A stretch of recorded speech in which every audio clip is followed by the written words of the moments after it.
Welcome to Kitchen Daksa YouTube channel. Please like my video, subscribe my channel and press the bell icon for latest videos. बिस्मिल्लाहिर्रहमानिर्रहीम। अस्सलाम वालेकुम। कैसे हैं आप सब? उम्मीद करती हूँ आप सब बिल्कुल खैरियत से होंगे। आज मैं आपके साथ अपने न्यू बॉर्न भांजे का वेलकम के व्लॉग शेयर करने लगी हूँ। तो आइए अपने डे का स्टार्ट करते हैं। सबसे पहले जो है मैं ऊपर गई थी, मुझे कुछ काम था वहाँ पे जी मैंने ये क्लिप्स लिए थे और देन हम नीचे आ गए थे। नाश्ते में सवैयाँ बन रही थी और वही मैंने खा के अपने काम की तरफ आई, क्योंकि काम टू मच था, बहुत ज़्यादा हैवी, या फिर वेट नहीं कर सकते थे कि कुछ अच्छा सा बनेगा और फिर ये पराठे शराठे या वो खाएंगे। और आज तो मैंने कॉफ़ी भी नहीं पी अपनी। तो जी सबसे पहले जी हमने खाने की अपनी शुरुआत की थी, क्योंकि गेस्ट भी आने थे और वेलकम भी था।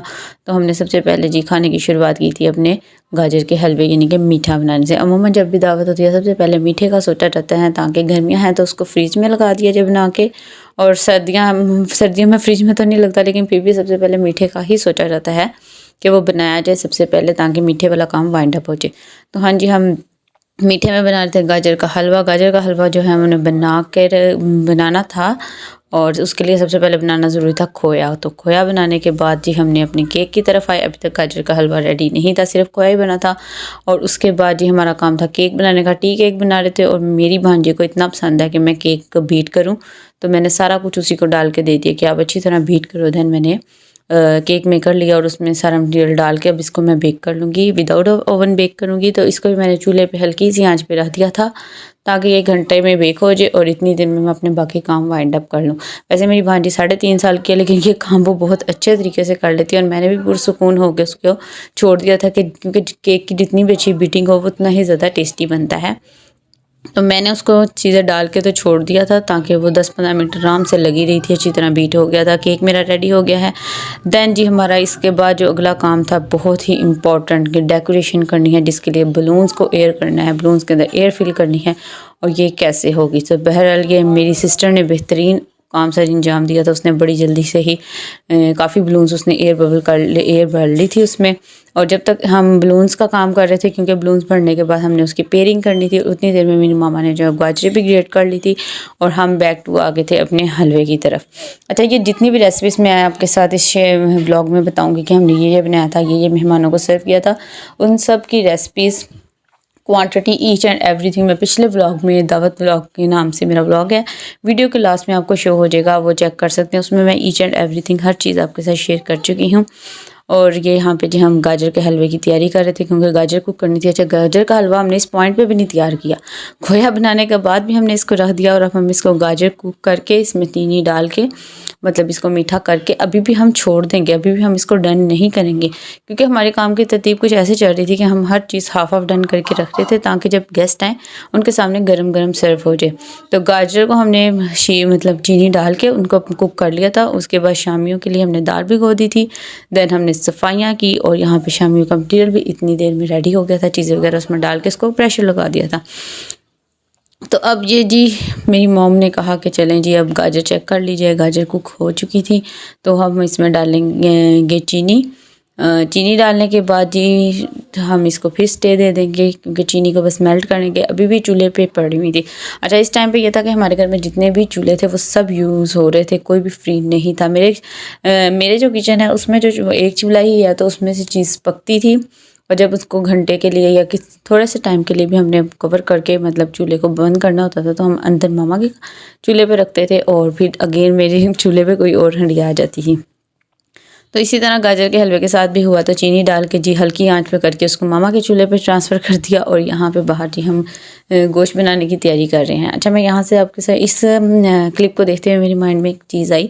मैं डेली जो है वो कुकिंग की व्लॉगिंग शेयर करती हूँ, मतलब कुकिंग की रेसिपी शेयर करती हूँ। तो मेरे माइंड में ये नहीं था कि व्लॉग में अपने बिहाइंड द सीन या अपने ईच एंड एवरीथिंग दिखानी होती है। तो मेरा कोशिश ये थी कि मैं रेसिपीज़ भी आपके साथ ज़्यादा शेयर कर सकूँ, और व्लॉग भी शेयर करूँ कि मतलब उस दिन क्या क्या हुआ था। लेकिन शूटिंग में मसला ये हो गया, तो मैं अपने माइंड के मुताबिक, जिस समय मैं डेली शूटिंग करती हूँ, मैंने वैसी शूटिंग की, और ऑलमोस्ट जो है कुकिंग की तरफ ही सारा फोकस था। बाकी चीज़ों की तरफ मेरा फोकस थोड़ा कम था, या फिर मैंने ध्यान नहीं दिया, तो उस चीज़ के लिए माज़रत। और दूसरा मुझे एक मेरी स्पीकिंग स्किल कुकिंग के वाले वीडियोस में तो ठीक होती है, लेकिन जो मैंने व्लॉगिंग की थी, एक ही वीडियो अब तक अपलोड किया, उसमें थोड़ी सी मतलब मेरी जो स्पीकिंग स्किल थी वो इतनी ज़्यादा अट्रैक्टिव नहीं थी। तो मैं कोशिश करूँगी मैं उसको भी इम्प्रूव करूँ और अपनी वीडियो को भी इम्प्रूव करूँ कि व्लॉगिंग में किस टाइप की वीडियोस डालनी चाहिए। एक्चुअली यहाँ पे इस टाइम घर पे इतना मेस था, तो मुझे व्लॉगिंग में वो वाला मेस दिखाना चाहिए था कि मतलब अब ये बर्तन धो रहे हैं, ये सफाइयाँ हो रही हैं और ये काम ऐसे था, ये ऐसे ख़राब हो चुका, तो ईच एंड एवरीथिंग मुझे दिखानी चाहिए थी। लेकिन मेरा वही फोकस जो मेरे माइंड में था, मैं उस तरफ आ गई थी। अच्छा चलें, कोई बात नहीं, नेक्स्ट टाइम मैं बेहतर करूँगी। और यहाँ पे जो है वो सेटअप लगाना था बाहर, तो उसके लिए ये बलून्स जो मैंने पेयरिंग बना के रखी हुई थी उनको मैंने सेट कर दिया था। लेकिन ये बहुत मुश्किल था सेट करना, भी हम सेट करके आते थे, साथ ही वो उखड़ जाता था, मतलब कि कह लो अपनी जगह से हिल जाता था, गिर जाता था। तो जी हमने काफ़ी दफ़ा उसको सेट किया, लेकिन वो सेट नहीं हुआ। तो मेरी मामा इतनी देर में जी शामियाँ जो हैं वो बनाने लग गई थी। बाकी मेरी हम एक टीम की सूरत में काम कर रहे थे, कोई काम कोई कर रहा था, सिस्टर्स, मैं, मामा, सब ही हम कामों में लगे हुए थे। और यहाँ पे जी मेरी मामा ने शामियाँ बना ली थी और अब थोड़ा सा टाइम ही था कि गेस्ट ने आना था। और यहाँ मैं चावलों को दम दे रही हूँ। चावल को दम पे दे के हमने गाजर के हलवे में खोया भी मिक्स कर लिया था और अब हर चीज़ की फाइनल लुक की तरफ जा रही है।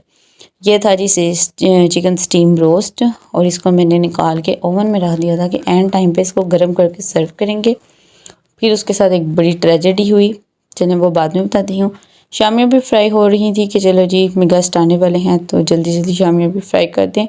अगर बाई चांस वो थोड़ा सा लेट हो जाते तो हम इसको ओवन में गर्म कर लेते, लेकिन हमारी ईच एंड एवरीथिंग जो है वो टाइम से रेडी होती।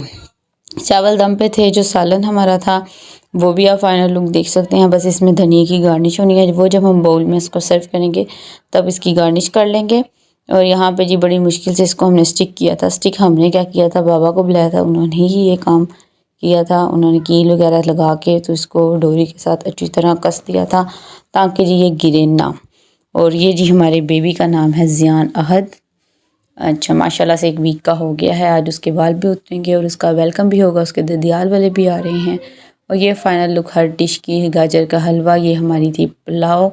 और यहाँ पे जी सबसे इम्पोर्टेंट काम जो हम मिस कर चुके थे वो केक तो सब भूल ही चुके थे, जैसे केक आना ही नहीं है, लेकिन केक कटिंग करना था। तो लास्ट मोमेंट में तकरीबन सब गेस्ट के आने से घंटा पहले या 1.5 घंटा पहले जी हमने बड़ी मुश्किल से केक अरेंज किया जी, क्योंकि इस टाइम पे कोई बाज़ार तो जा नहीं सकता था, लेकिन फिर भी चले अरेंज कर लिया। और जो है हमारा स्टीम रोस्ट वो ओवन में मैंने रखा था और वो शायद ओवन में ही पड़ा रह गया। और यहाँ पे ये टेबल की फाइनल लुक, लेकिन यहाँ पे भी चिकन स्टीम रोस्ट जो है वो मिसिंग था, क्योंकि शेल्फ पे जितनी चीज़ें पड़ी थी वो तो सर्व हो गई थी। चिकन स्टीम रोस्ट किसी को याद ही नहीं था। ऑलमोस्ट 6 डिशेस बनाई थी, तो उसमें तो पता ही नहीं चल रहा था कि कौन सी चीज़ रखी है कौन सी नहीं रखी। लेकिन चावल और सालन जो है वो मेन इंग्रेडिएंट्स होते हैं, तो वो तो रख दिए थे। तो यहाँ पे खाना खाने के बाद जी हम आए थे, हमने अपनी डेकोरेशन के आगे टेबल एडजस्ट की, उसके ऊपर हमने मिठाई रखी क्योंकि सबका मुंह मीठा कराना था और केक कटिंग करनी थी। और